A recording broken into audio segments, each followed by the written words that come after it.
요한복음 1장 1절에서 5절, 11절에서 14절까지 하나님의 말씀을 봉독하겠습니다. 태초에 말씀이 계셨다. 그 말씀은 하나님과 함께 계셨다. 그 말씀은 하나님이셨다. 그는 태초에 하나님과 함께 계셨다. 모든 것이 그로 말미암아 창조되었으니 그가 없이 창조된 것은 하나도 없다. 창조된 것은 그에게서 생명을 얻었으니 그 생명은 사람의 빛이었다.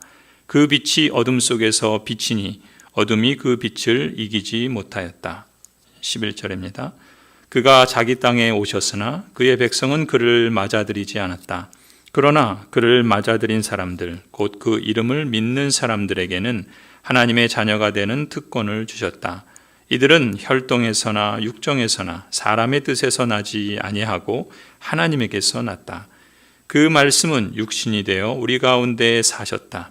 우리는 그의 영광을 보았다. 그것은 아버지께서 주신 외아들의 영광이었다. 그는 은혜와 진리가 충만하였다. 아멘. 성경은 역사에서 가장 많이 팔린 책입니다. 또 성경은 세상에서 가장 중요한 책이기도 하지요. 많이 팔려서 중요한 게 아닙니다. 시대와 장소를 초월하는 구원의 이야기, 인생에게 가장 중요한 삶의 이야기를 우리에게 들려주기 때문에 그렇습니다. 여러분, 성경 전체가 몇 권이죠? 66권이지요. 구약의 창세기에서 말라기까지 책별로 39권, 총 929장입니다.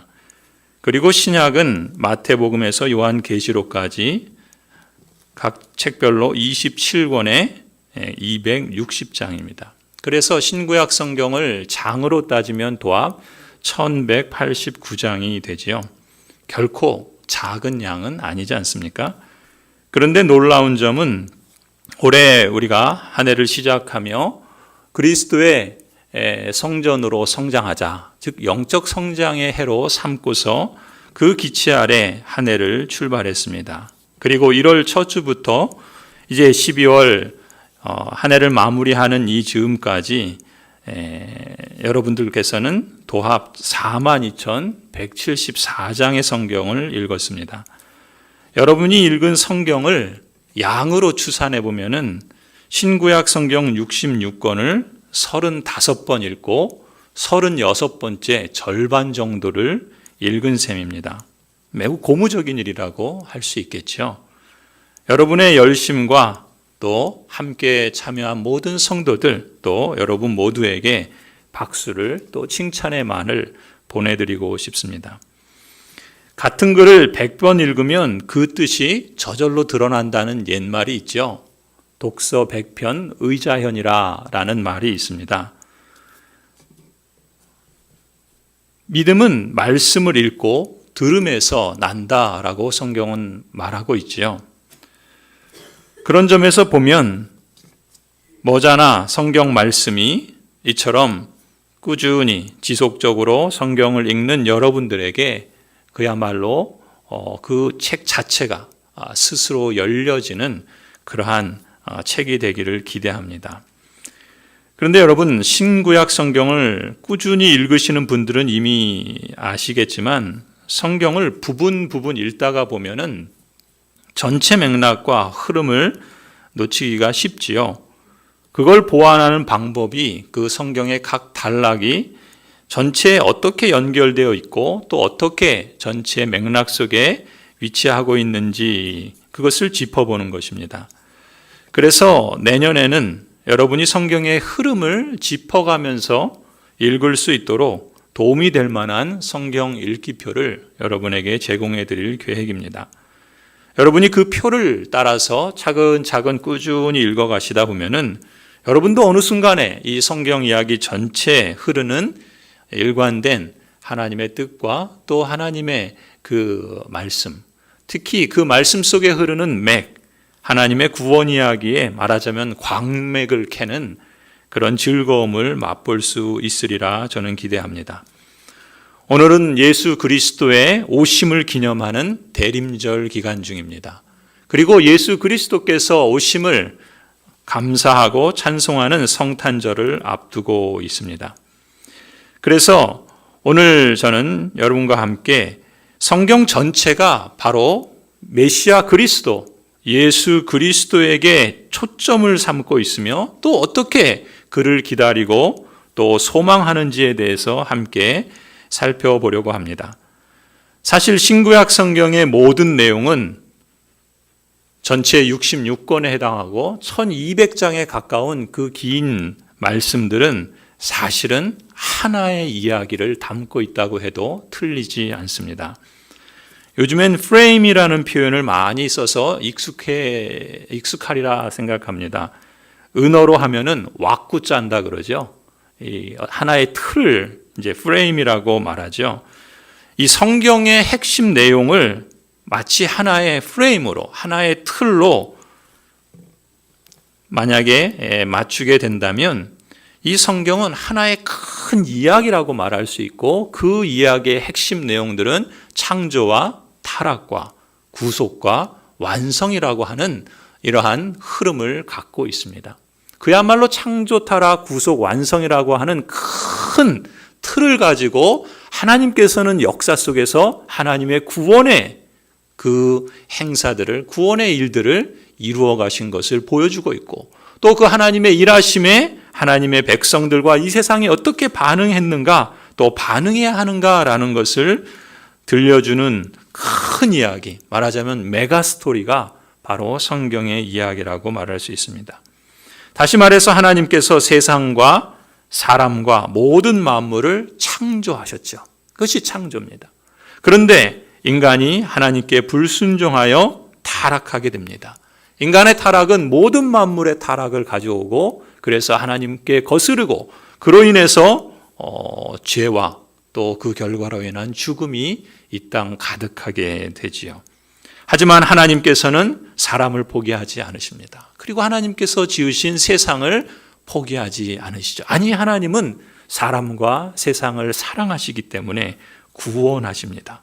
그리고 하나님께서는 그 구원을 예수 그리스도를 통해서 성취하시고 예수 그리스도의 다시 오심을 통해서 완성하시게 될 것입니다. 이것이 성경과 모든 인생을 의미 있게 하는 놀라운 이야기이며 이 이야기의 정점에 바로 예수 그리스도의 오심이 있죠. 그리고 십자가와 부활이 있습니다. 그런 점에서 오늘 우리는 특별히 구약 성경이 어떤 흐름으로 오실 메시아를 기다리고 또 바라보았는지 그 구원의 이야기가 어떻게 전개되는지에 대해서 함께 살펴보려고 합니다. 여러분, 성경은 창세기 시작하죠. 창세기 첫 문장이 어떻게 시작합니까? 태초에 하나님이 천지를 창조하시느니라. 하나님께서 태초에 천지를 창조하신 그러한 선언으로 성경은 시작됩니다. 그리고 이 첫 문장은 이 역사와 또 이 모든 창조의 주인공이 누구이신가라는 것을 밝히고 있죠. 바로 하나님이십니다. 성경의 주인공은 하나님이시죠. 그리고 그 주인공이신 하나님의 첫 번째 행동은 아름다운 세상을 창조하시는 것이었습니다. 그리고 하나님께서는 그 아름다운 세상, 그 세상을 당신의 형상으로 지음받은 사람을 통해서 다스리도록 하시고 그리고 축복해 주십니다. 사람에게 너도 잘 살고 내가 만든 이 식물, 동물, 이 피조세계 그리고 너희가 서로 잘 살도록 돌보라, 가꾸라, 생육하고 번성하라, 도우라 라고 말씀하시며 라다의 사명을 주셨습니다. 모든 사람이 이 사명을 따라서 하나님께 응답하고 또 하나님의 영광을 드러내며 그래서 하나님으로 인해서 영원토록 창조의 즐거움과 교제의 기쁨을 누리며 살도록 하나님께서 의도하셨던 것이죠. 하지만 불행히도 얼마 지나지 않아 첫사람 아담과 하와는 불순종의 죄를 짓습니다. 그리고 하나님과 분리되어지죠. 생명과 행복의 근원이신 하나님과의 관계가 깨어집니다. 그러면서 하나님과의 관계만이 아니라 그들의 삶의 모든 관계들이 깨어지죠. 자신과의 관계도 깨어지고 사랑하는 가정에 그 남편과 아내의 관계도 깨어지고 자식들 사이의 관계도 깨어지고 피조세계와의 관계도 깨어집니다. 세상에는 온통 죽음과 그 죽음의 증상들인 고통이 가득 찾아오게 됩니다. 이때로부터 인간의 삶은 그야말로 가장 큰 재난과 큰 딜레마에 빠지게 되지요. 어떻게 하면 죄악된 인간이 다시금 거룩한 하나님과 화해할 수 있는가? 어떻게 하면 죽음과 고통에서 벗어나서 하나님의 생명과 하나님의 축복을 회복할 수 있는가? 놀랍고도 감사한 것은 이 딜레마를 풀기 위해서, 이 문제를 풀기 위해서 팔을 걷어붙이신 분은 바로 하나님 당신이었다라는 것입니다. 이렇게 창조와 타락에 이어서 성경 첫 번째 책인 창세기에부터 이미 구원의 이야기가 시작이 됩니다. 구원의 이야기는 먼저 하나님께서 세상을 구원하시겠다라고 하는 약속으로부터 시작되죠. 그것을 우리는 언약이라 그렇게 부르지 않습니까? 그리고 그 언약을 이루시기 위해서 하나님은 사람을 택하시죠. 제사장 역할을 감당할 한 사람, 그리고 한 민족을 선택하심으로 하나님의 그 약속을 지켜나가시는 일을 하나님께서 친히 이루어 가십니다. 그 한 사람이 바로 누군가? 아브라함이죠. 그리고 그 아들 이삭, 그리고 그 손자 야곱. 흔히 우리는 족장이라 부르는 이 세 사람과 또 그의 가족들, 하나님께서는 그들을 택하시고 그들에게서 한 민족 이스라엘이 나오게 됩니다. 그런데 언약을 통해서 전개되는 이 구원의 이야기는 끊임없이 위기에 처합니다. 유혹이 있고 시험이 있으며 반대와 불순종의 사건들이 끊임없이 인간 역사 속에 펼쳐지죠.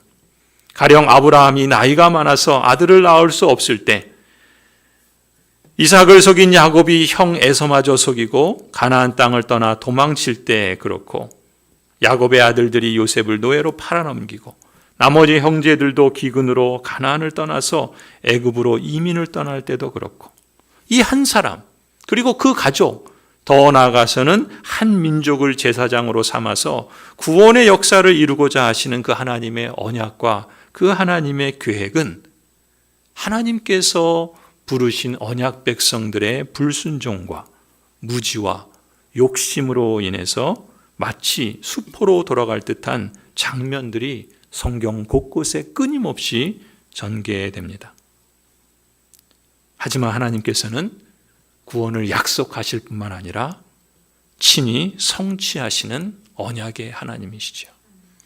하나님께서는 위기 때마다 오히려 강한 손과 펴신 팔로 언약 백성으로 택하신 한 사람, 또 한 가족을 구원하시며 그 언약을 새롭게 하시며 하나님의 놀라우신 구원의 역사를 성취해 가십니다. 그것이 정점에 이르는 것 중에 하나가 바로 이집트에서 이스라엘을 한 민족으로 성장시키시는 것이죠. 하지만 위기는 끊임없이 찾아옵니다. 특히 이집트에서의 이 언약 백성들의 삶은 감당할 수 있을 것 같이 보이지 않았습니다. 이집트 사람들이 큰 민족으로 성장한 이스라엘을 억압하기 시작하죠. 그러자 하나님께서 모세라는 한 사람을 세우십니다. 그리고 아론과 또 하나님의 여러 백성의 지도자들을 통해서 일하십니다. 특히 하나님께서는 모세를 세워서 기적적인 방법으로 당신의 언약 백성을 자유케 하시고 또 해방을 가져다 주시죠. 여기서 우리는 하나님께서 얼마나 놀라운 능력과 기적을 행하시는지 잘 알고 있습니다. 출애굽 사건은 그런 점에서 한 민족의 기적 같은 해방의 이야기로 끝나지 않고 바로 우리가 죄로부터 건짐받는 기적 같은 이 구원의 사건과 연결되어 중첩되어 있다는 것을 우리는 보게 되지요. 다시 말해 하나님께서 예수 그리스도를 믿고 신뢰하는 사람에게 주실 더 큰 구원과 생명, 곧 의와 죄와 죽음의 결박에서 벗어나는 의와 자유와 생명을 상징한다 볼 수 있습니다. 모세는 이스라엘을 이집트에서 이끌어내서 광야를 건너고 마침내 약속의 땅 바로 그 어귀에 이르게 되지요. 드디어 하나님께서 수백 년 전 아브라함의 후손들에게 주시겠다고 약속하신 땅이 눈앞에 펼쳐져 있습니다. 그러나 이스라엘을 이끌고 요단강을 건너 가나안 땅에 들어간 지도자는 모세가 아니었습니다. 여호수아였지요. 그 후계자 여호수아였습니다. 출애굽의 여정을 소개하는 말씀에서 우리가 특히 주목해야 할 점은 하나님께서 당신의 언약 백성들에게 십계명과 율법을 주시는 대목입니다. 광야라는 여정을 통해서 하나님께서는 하나님에 대한 무한 신뢰와 절대 순종과 이것을 삶과 종교 생활에서 실천해야 할 중요한 규례와 율법으로 이스라엘 언약 백성들에게 허락해 주십니다. 그래서 하나님의 언약 백성들이 이제 노예 생활에서 구원을 받아서 약속받은 가나안 땅에 들어갔을 때 어떻게 하나님 나라의 백성으로 살아야 하는지를 하나님께서 구체적으로 일러주시죠. 성도 여러분, 그들이 지나야 했던 이 광야 여정은 오늘 우리가 살아내는 이 삶의 광야와 같은 이 여정과 비슷하다고 봅니다. 그것은 실제적으로도 그렇고 영적인 의미에서도 그렇다 봅니다. 그렇기 때문에 그 광야에서 주신 이 율법과 십계명은 오늘 우리에게도 그대로 유효한 하나님의 생명의 길을 제시해 준다. 그것을 여러분도 아시리라고 믿습니다. 이렇게 여호수아의 인도로 드디어 이스라엘 백성은 약속의 땅에 들어가죠. 하지만 또 안타깝게도 하나님의 언약 백성들은 하나님의 말씀을 버립니다. 우상을 섬기며 주변 나라의 그 풍습과 그들의 종교와 그들의 그 생각을 쫓아서 살아갑니다. 결국 그 결과는 풍요가 아니라 재앙이었죠. 그들이 섬기는 바알이라고 하는 풍요의 신을 쫓았지만 언약 백성에게 오는 결과는 풍요가 아니라 재앙이었습니다. 하나님께서는 사사라는 지도자들을 세우시는데 이들의 주된 사명과 책임은 언약 백성들이 주변의 이방의 나라와 그 풍습, 그 우상, 그들의 그 압제에서 건져내고 또 구해내는 일이었습니다. 우리가 사사기 말씀을 읽다 보면은 언약 백성임에도 불구하고 그들이 불순종하는 경우에 어떤 결과들이 그들의 삶과 공동체에 초래되는지를 우리는 보게 됩니다. 뿐만 아니라 하나님께서 그들 가운데 진노하셨을지라도 진노 중에라도 하나님의 백성들이 다시금 그 죄를 회개하고 하나님께 부르짖으며 하나님께 돌아오면 하나님께서 그들에게 어떻게 응답해 주셨는지도 우리는 또한 보게 되죠. 이렇게 혼란했던 사사시대가 지나가면서 하나님께서는 이스라엘에게 왕을 허락해 주십니다. 첫 번째 택함을 받은 왕은 사울이죠. 사울은 한마디로 시작은 좋았는데 불순종이라는 죄를 범하기 때문에 마지막에 하나님께 버림받은 왕이 됩니다. 사울의 뒤를 이어서 다윗이 왕이 됩니다. 다윗은 목동이었습니다. 그가 블레셋 장수 거인 골리앗을 물리치고 그야말로 이스라엘의 영웅이 되고 또 기름 부음으로 왕이 되지요. 하지만 다윗은 청소년 때부터 끊임없이 쫓김을 당하고 죽음의 위협을 당해야만 했습니다. 그리고 그런 고난의 여정을 통해서 이제 다윗이 전투마다 승리하게 되고 또한 그의 영적인 열정 또한 고난을 통해서 더욱더 뜨거워지는 것을 우리는 보게 됩니다. 물론 다윗도 긴 광야의 고난을 거쳤습니다. 그 과정에서 우리가 잘 아는 시편의 그 주옥 같은 하나님의 말씀들과 기도의 내용들을 보게 되지요.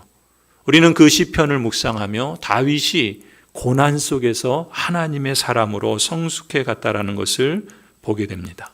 하나님께서는 지금도 어쩌면 우리에게 때때로 찾아오는 고난을 통해서 우리를 시험하실 뿐만 아니라 우리를 연단하시고 온전케 하시는 것 같습니다. 그리스도인이라고 해서 고난이 없지 않습니다. 그리스도인이라고 해서 결핍이 없지 않습니다. 그런데 고난을 당하고 결핍을 겪다 보면은 거기에 어떤 유익이 있는가 그 유익을 가만히 찾아보면은요. 우리가 고난을 당하고 결핍할 때 뭔가를 의지하고 뭔가를 붙잡고 뭔가를 찾는다는 것이죠. 그리스도인에게는 그 뭔가가 예수 그리스도시고 하나님이시기 때문에 하나님께서 그러한 과정 속에서 우리 안에 선한 것들을 이루시고 우리의 내적으로만이 아니라 우리의 삶에 하나님의 은혜들을 실감하게 하시는 줄 믿습니다. 다윗이 그랬죠. 다윗의 인생 여정을 보면 그가 광야의 길을 거치면서 그렇게 빚어져 갔던 것을 봅니다. 오히려 다윗은 전성기에 이르러서는 오히려 하나님에게 불순종하고 죄를 범하고 또 그의 삶이 하나님 앞에 온전하지 못한 모습들을 우리가 보게 됩니다. 이스라엘은 다윗의 시대의 전성기를 맞이합니다. 그리고 다윗은 장차 오실 훨씬 더 위대하신 왕, 진정한 메시아이신 예수 그리스도의 가문을 이루는 영광을 얻게 되죠. 다윗의 아들 솔로몬이 이스라엘의 세 번째 왕이 됩니다. 솔로몬은 놀라운 업적을 이룬 지혜로운 왕으로 기억됩니다. 하지만 솔로몬 역시 통치 말기에 나라를 더 발전시키겠다는 그런 명분 아래 우상 숭배의 문을 열어놓게 됩니다.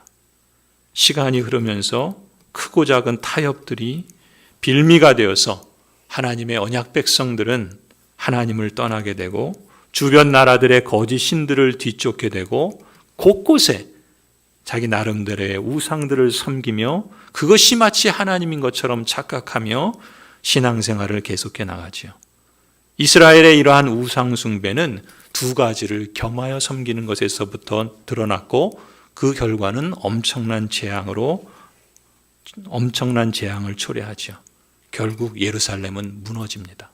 그리고 유다의 언약 백성들은 이방인의 포로가 되어서 머나먼 타국 땅, 낯선 땅으로 노예로 끌려가게 되죠. 그럼에도 불구하고 하나님께서 이스라엘의 역사를 끝내시는가? 하나님은 그렇지 않으십니다. 하나님께서는 끊임없이 선지자들을 보내십니다. 선지자들을 통해서 이스라엘의 우상 숭배와 죄에 대한 하나님의 심판을 선포하십니다. 그러나 하나님의 심판으로 끝날 것 같은 이스라엘의 역사에도 불구하고 하나님은 언약의 신실하신 하나님께서는 보내신 선지자들을 통해서 하나님의 계획에서 가장 놀라운 부분, 곧 구원자 메시아 그리스도가 곧 오실 것이다 라고 하는 소망의 말씀과 약속의 말씀을 또한 선포하게 하시죠. 성도 여러분, 우리가 이렇게 하나의 이야기로 구약 성경을 정리하고 읽다 보면은 우리가 발견하게 되는 사실은 이스라엘 언약 백성들은 하나님의 백성들이었음에도 불구하고 너무나도 어처구니 없는 모습들을 보인다는 것입니다. 나라면 저러지 않을 것 같은데 어떻게 저럴 수 있을까 하는 그런 죄악된 모습들을 참으로 우리가 자주 목격하게 됩니다. 그래서 죄악과 불순종으로 인해 큰 위기를 자초하는 사례들을 우리는 성경에서 수도 없이 목격하죠. 그래서 하나님께서 언약하신 구원의 계획과 그 하나님의 약속들이 과연 성취될 수 있겠는가? 과연 구원에 이룰 수 있겠는가? 과연 그 모든 것이 이루어지겠는가? 그렇지 않을 것 같은 사건들이 수없이 반복되는 것을 보게 됩니다. 여러분, 근데 더 놀라운 건 뭡니까? 그럼에도 불구하고 그토록 절망적이고 소망이 없을 것 같은 그 위기 가운데서도 역사를 붙잡고 면면히 그 하나님의 계획들을 이루어 가시는 분이 계시다는 겁니다. 그것은 하나님 당신 자신이십니다. 포기하지 않으시고 약속하신 언약을 성취하시기 위해서 열심으로 일하시는 하나님. 우리는 성경에서 그야말로 하나님의 열심을 주목하게 됩니다. 절망 속에서 희망을, 어둠 속에서 빛을 비추시는 약속의 말씀을 주시고 그것을 이루어내시는 그 하나님의 열심을 봅니다. 그것을 보게 되면 참으로 우리가 믿고 신뢰할 만한 분이 누구신가? 진정 우리가 소망하며 우리가 붙들어야 하는 분이 누구인가? 바로 오직 우리 주 하나님이심을 고백하지 않을 수 없습니다.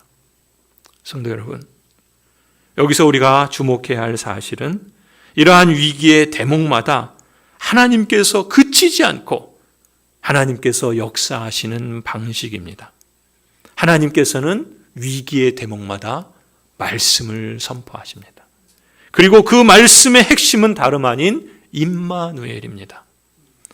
가령 아브라함 때 그 땅에 흉년이 들어 아브라함이 그 약속의 땅에 정착한 지 얼마 되지도 않아서 다시 그랄 땅으로 이민을 갑니다. 그의 고향집을 떠나서 하나님이 가라 한 곳으로 갔지만 그러나 그 땅은 거칠고 또 과연 그 땅이 그들의 약속의 땅이 될 것인지 그들은 계속해서 낯선 땅, 연고도 없고 의지할 리도 없는 땅, 그래서 신변의 위협을 받을 수밖에 없는 주변의 대적들과 원수들의 가득한 그 땅에 거하면서 위기를 겪고 또 어려움을 만나게 되죠. 그때 하나님께서 아브라함에게 말씀을 주십니다. 창세기 26장 말씀이죠. 내가 너에게 지시하는 땅에 거하라. 이 땅에 유하면 내가 너와 함께 있어 너에게 복을 주고 내가 이 모든 땅을 너와 네 자손에게 주리라. 내가 내 아비 아브라함에게 맹세한 것을 이루어 네 자손을 하늘의 별과 같이 번성케 하며 이 모든 땅을 내 자손에게 주리니 내 자손을 인하여 천하 만민이 복을 받으리라. 하나님께서 아브라함에게 약속하여 주시고 그리고 그 아들 이삭에게까지 동일한 약속의 말씀을 주시며 하늘의 별과 같이 그 자손을 번성하게 하겠다라는 그 언약을 새롭게 기억하게 하십니다. 그러면서 하시는 하나님의 말씀의 핵심은 뭡니까? 내가 너와 함께 하겠다라는 것이죠. 아브라함과 이삭 그리고 그 아들 야곱도 부모를 떠나서 하란으로 도망을 갑니다. 도망치는 야곱에게 하나님께서 찾아오셔서 약속의 말씀을 주십니다. 창세기 28장이죠. 내가 너와 함께 있어 너가 어디로 가든지 너를 지키며 너를 이끌어 이 땅으로 돌아오게 할지라. 내가 네게 허락한 것을 다 이루기까지 너를 떠나지 아니하리라 하신지라. 하나님께서 야곱에게도 내가 너와 함께 하겠다라고 말씀하십니다. 여러분, 임마누엘의 말씀을 기억하시기 바랍니다. 이 약속의 말씀은 그때나 지금이나 이 세상에서 나그네의 길을 가야 하는 모든 그리스도인들에게 하나님이 주시는 약속이요. 그 약속은 아브라함에게, 이삭에게, 그리고 야곱에게 그랬던 것처럼 오늘 저와 여러분들에게도 큰 용기를 주는 말씀이라 믿습니다. 모세도 마찬가지입니다. 이집트 땅에서 종노릇하면서 괴로움과 학대로 인해서 부르짖으며 외치는 동족 이스라엘을 향해서 하나님께서 모세를 택하시고 부르시는 현장을 보면 정작 모세는 내가 누구한데 바로에게 가며 이스라엘 자손을 어떻게 이끌 수 있겠습니까? 뒤로 빼고 도망치죠. 이처럼 회피하며 두려움으로 주저앉은 모세에게 하나님이 주시는 약속의 말씀이 있습니다. 출애굽기 3장이죠. 하나님이 이르시되 내가 반드시 너와 함께 있으리라. 너가 그 백성을 애굽에서 인도하여 낸 후에 너희가 이 산에서 하나님을 섬기리니 이것이 내가 너를 보낸 증거니라. 여러분, 하나님의 약속에는 노가 없습니다. 하나님께서는 약속하신 것을 성취하십니다. 하나님께서는 그 약속을 받고 그 약속을 믿고 그 약속을 신뢰하며 그 약속에 순종하는 자에게 언제나 예스로 응답하시는 하나님이신 줄 믿으시기 바랍니다. 내가 반드시 너와 함께 있으리라 말씀하십니다. 하나님의 약속대로 마침내 그 약속의 땅을 모세가 눈앞에 두고 하나님께 뭐라고 고백하죠? 신명기 4장에 보면 모세는 이렇게 고백합니다. 우리 하나님 여호와께서 우리가 그에게 기도할 때마다 우리에게 가까이 하심과 같이 그 신의 가까이 함을 얻은 나라가 어디 있느냐? 하나님께서 내가 너와 함께 하겠다 약속하신 그 말씀. 자신은 그 사명을 받았지만 그러나 자신이 이전에 겪은 실패와 아픔으로 인해서 회피하고 도망치려 할 때 하나님께서 함께 하심으로 그 하나님의 놀라우신 역사와 기적의 능력들을 경험한 모세가 그 약속의 땅을 눈앞에 두고 자기의 입으로 고백하는 겁니다. 우리에게 가까이 하시는 신이 여호와 외에 누가 있느냐? 이 세상에 어떤 신이 우리 여호와처럼 가까이 할 수 있는 그런 신이 있느냐? 하나님께서 내가 너와 함께 하리라 라고 말씀하십니다. 모세의 뒤를 이어 여호수아도 마찬가지죠. 모세가 죽을 기한이 가까이 왔을 때 이스라엘을 약속의 땅 가나안으로 인도해서 이제 새로운 역사의 출발을 선도할 지도자로 여호수아를 세우실 때 하나님께서 여호수아에게 주신 말씀입니다. 신명기 31장이죠. 여호와께서 또 눈의 아들 여호수아에게 명령하여 이르시되 너는 이스라엘 자손들을 인도하여 내가 그들에게 맹세한 땅으로 들어가게 하리니 강하고 담대하라. 내가 너와 함께 하리라. 여호수아에게도 하나님께서 임마누엘의 약속의 말씀을 주십니다. 여러분, 이뿐만이 아니라 우리는 성경을 보면 성경 독초에서 약속하는 임마누엘의 말씀들을 보게 됩니다. 하나님께서는 특별히 언약 백성들의 위기 상황 속에서 한결같이 외치시는 이 약속의 말씀을 우리는 주목해 볼 필요가 있습니다. 내가 너와 함께 하리라. 여러분, 아브라함은 하나님의 부르심과 약속이 있었지만 그래서 자기의 모든 것을 내려놓고 하나님이 부르신 그곳을 향해서 나아갔지만 그 약속의 성취는 한 달, 두 달, 1년, 2년 사이에 이루어지지 않았습니다.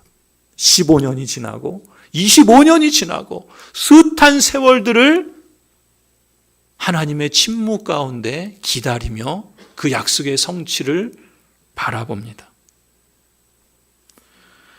여러분, 야곱도 마찬가지죠. 하나님께서 야곱을 그 복중에서 이미 택하시고 그를 축복해 주셨습니다.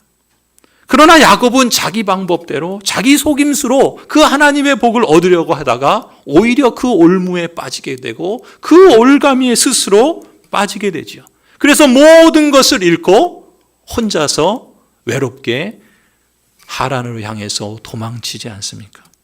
그 도망치는 야곱에게 자신이 잘못해서 그런 일을 자초했음에도 불구하고 하나님은 그 야곱을 찾아오셔서 내가 너와 함께 하겠다 말씀하시고 내가 너로 다시금 이곳으로 돌아오겠다라고 약속하신 후에 하나님은 그 약속을 친히 이루셔서 야곱에게 그 구원을 이루실 뿐만 아니라 야곱을 야곱되게 하시죠. 속이는 자가 아니라 이스라엘이라고 하는 하나님의 사람으로 빚어가십니다. 이것이 하나님이 역사를 만들어 가시는 거예요. 하나님은 우리를 택하셔서 내가 너와 함께 하겠다. 우리에게 구원의 복을 주실 뿐만 아니라 그 여정 속에 하나님을 기다리고 하나님의 그 약속을 신뢰하면서 하나님을 따라 순종하며 나아갈 때 다양한 위기와 실패와 어려움과 고난들이 우리 앞에 닥치지만 그 문제를 해결하실 뿐만 아니라 혹 해결하시지 않을지라도 하나님은 우리를 하나님의 사람으로 빚어 가신다는 것이죠. 모세를 보십시오. 모세는 자기 민족에 대한 꿈을 갖고 자신이 받은 그 왕궁, 이집트 왕궁의 교육과 자신이 받은 훈련과 자신이 갖고 있는 여러 가지 자원들을 통해서 동족 이스라엘을 구원하고자 스스로 나섰습니다. 그런데 아무도 자기를 알아주지 않아요. 오히려 동족으로부터 배신을 당합니다. 실패하지요. 좌절합니다. 낙심합니다. 그래서 나는 더 이상 이제 나서지 않겠다고 그냥 조용히 살겠다고 광야로 저 깊이 들어가지요. 그때 하나님께서 찾아오십니다. 모세가 어떻게 하죠? 포기합니다. 회피합니다. 다른 사람 시키세요. 외면합니다. 그럼에도 불구하고 그 모세를 향해서 내가 너와 함께 하겠다라고 말씀하십니다. 그리고 하나님은 실제로 모세를 통해서 그 일을 이루실 뿐만 아니라 모세도 이 땅에서 가장 온유한 사람이라고 하는 그러한 놀라운 역사들을 이루어 가십니다. 여러분, 여호수아도 마찬가지죠. 여호수아도 모세의 다음 후계자입니다. 선임이 너무나도 위대하고 잘하면 그 다음 사람은 힘듭니다. 왜냐하면 앞에 선례가 너무 좋기 때문에 그 선례를 따라서 잘하는 것은 그렇게 쉽지 않기 때문에 그렇죠. 모세와 같은 위대한 지도자가 있었는데 그 다음 후계자로 세운 여호수아는 어찌 보면 더 좋은 자리를 얻는 것이 아니라 더 고난과 더 어려운 그러한 길을 가야만 했습니다. 그때 하나님께서 여호수아에게 뭐라 그러신 거예요? 강하고 담대하라고. 너 스스로 너의 마음을 강하게 하고 너 스스로 너의 의지를 담대하게 하라라고 말씀하시지 않고 내가 너와 함께 하겠다고 말씀하십니다. 그리고 하나님께서는 모세도 이루지 못한 그 약속의 땅을 밟는 그 놀라운 역사를 여호수아를 통해서 성취하시는 것을 우리가 보게 됩니다. 역사의 주인공은 하나님이십니다. 약속하신 대로 성취하시고야 마시는 이 하나님의 고집스럽기까지 하신 그 성실하심이 하나님의 뜻과 하나님의 시간에 어찌 보면 너무나도 기가 막힌 타이밍 가운데 아무리 평범하고 아무리 연약한 사람일지라도 아무리 실패하고 아무리 고난을 자처하며 아무리 그 사람이 무능해 보인다 할지라도 고집스럽게 보인다 할지라도 하나님께서는 기가 막힌 하나님의 열심으로 당신께서 약속하신 말씀들을 이루어 가십니다. 그 말씀을 믿고 신뢰하고 순종하는 자를 통해서 기필코 그를 믿음의 산 증인으로 빚어내신다는 겁니다. 그래서 히브리서에 보면은 우리에게 허다한 믿음의 선배들이 있다는 것을 증언하지 않습니까? 그것이 그들의 용맹과 그들의 지혜와 그들의 능력에서 비롯된 것이겠습니까? 모두가 다 내가 너와 함께 하리라 임마누엘로 말씀하시고 하나님의 열심으로 성취하시는 주인공이신 하나님으로부터 비롯된 것이 아니고 무엇이겠습니까? 성도 여러분, 내가 너와 함께 하리라 하나님은 동일하신 하나님으로 저와 여러분에게도 이 약속의 말씀을 주신다 믿습니다. 이 말씀을 오늘 우리에게 주시는 이유 역시 하나님의 언약 백성인 여러분을 아브라함처럼 야곱처럼 모세처럼 여호수아처럼 세우시고자 함이라 믿습니다. 또한 여러분의 가정이 또 우리 고향제일교회가 하나님께서 그러한 하나님의 붙드심 가운데 임마누엘의 은혜 가운데 나아간다 그렇게 믿습니다. 성도 여러분, 한 사람의 운명이 다하기까지 아니 주님 오실 그날까지 말씀으로 세우시고자 하시는 하나님의 선하심과 그 약속의 말씀을 끝까지 신뢰하며 순종할 수 있기를 바랍니다. 구약 역사를 통해서 하나님께서는 이렇게 여러 사람과 여러 방식으로 말씀하시고 역사하셨는데 이제 신약 시대에 이르렀으면은 영이신 하나님께서 친히 사람의 몸을 입고 오셔서 육체로 함께 계십니다. 오늘 본문 14절 말씀처럼 그 말씀 하나님과 함께 계셨고 하나님이신 그 성자 하나님께서 육신을 입으시고 우리 가운데 사셨다라고 말씀하고 있습니다. 태초에 성부 하나님과 함께 계셨던 성자 하나님, 모든 만물이 그로 말미암아 지은 바 되고 지은 것이 하나도 그가 없이는 된 것이 없는 바로 그 하나님, 그 하나님의 아들, 하나님의 아들이신 예수 그리스도께서 육신을 입고 이 세상에 오셨습니다. 내가 너와 함께 하리라 말씀하시고 성령으로 임재하신 정도가 아니라 성자 하나님께서 친히 육신을 입고 이 땅에 오셔서 그 백성과 함께 거하십니다. 그리고 친히 고난을 당하시고 십자가의 죽음과 부활의 능력으로 오랫동안 약속하시고 이루어 오신 그 구원의 역사를 온전히 성취하시는 그 정점에 도달하게 됩니다. 성도 여러분, 저는 여러분이 이 신구약 성경을 하나의 장대한 이야기로 주목할 수 있기를 바랍니다. 어떠한 이야기인가? 언약의 신실하신 하나님께서 역사라는 시간의 흐름을 따라서 놀라운 구원을 성취하시는 하나의 장대한 이야기입니다. 이런 안목으로 성경을 읽고 또 계속해서 꾸준히 묵상해 간다면 여러분은 독서백편 의자현이라는 말처럼 성경 스스로 여러분에게 눈과 안목을 크게 열어주시는 복을 얻을 수 있으리라 기대합니다. 특히 말씀의 영이신 또 기록자이신 성령 하나님께서는 여러분에게 적어도 3가지 사실을 눈뜨게 하실 것입니다. 첫 번째는 역사를 주장하시는 분은 사람이 아니라 여호와 하나님이시다라는 것을 여러분이 발견케 하실 겁니다. 두 번째는 하나님은 반드시 약속을 성취하신다. 성경은 곧 약속 성취의 이야기다라는 것을 실감케 하실 것입니다. 세 번째로 역사는 그저 아무런 목표 없이 흘러가는 대로 가는 것이 아니라 보이지 않는 하나님께서 완성될 하나님의 나라라는 종착점을 향하여 꾸준히 이끌어 나가신다라는 사실을 여러분에게 인식하게 하실 것입니다. 이 3가지를 보고 이 3가지를 체험하며 이 3가지를 믿고 신뢰하는 주의 백성들은 이제 이렇게 묻겠죠. 그렇다면 나는 그 언약에 신실하신 하나님께 어떻게 응답하며 살아가야 할 것인가? 그래서 신약의 복음서 뒤에 펼쳐지는 이야기는 하나님의 그 장대한 구원의 역사에 하나님의 부르심을 받은 언약 백성들이 어떻게 응답하며 역사의 끝날까지 나아가는가라는 것을 우리에게 보여줍니다.